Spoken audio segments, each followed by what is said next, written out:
Une problématique malheureusement devenue traditionnelle. On l'expliquait d'ailleurs tout à l'heure sur RMC, qui est partie de Strasbourg à la fin des années 80, qui s'est étendue maintenant à tout le territoire. Vous parliez de délinquance. Les voitures brûlées lors de cette nuit de la Saint-Sylvestre.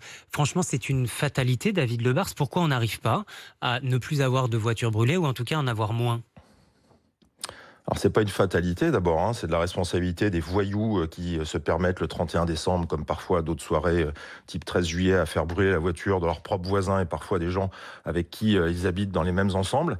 Il faut aussi expliquer pourquoi on fait brûler des voitures. Parce que ça sert à faire des traquenards pour attirer la police et les pompiers, pour ensuite s'en prendre à eux. Donc il y a une règle simple qui peut choquer, mais il faut dire la vérité.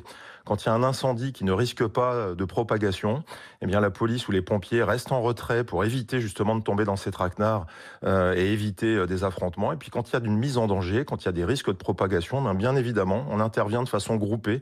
Et il y aura, dans certains endroits, des affrontements parce que des gens vont venir provoquer la police et les pompiers.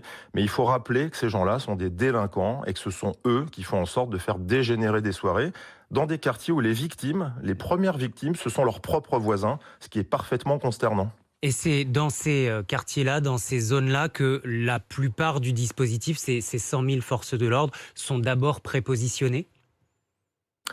Non, Comment vous vous les répartissez? forces de l'ordre, elles sont prépositionnées dans les grands ensembles urbains, là où il y a beaucoup de population, et on n'est pas prépositionné dans les quartiers, parce qu'il ne s'agit pas non plus d'aller faire une présence policière pour dire c'est dans ce quartier que la police va agir, puisque c'est dans ce quartier qu'il y aura des problèmes. Ce serait une forme de stigmatisation. La police, elle est mobile, la gendarmerie aussi. On interviendra en fonction des besoins et de là où se passent les choses.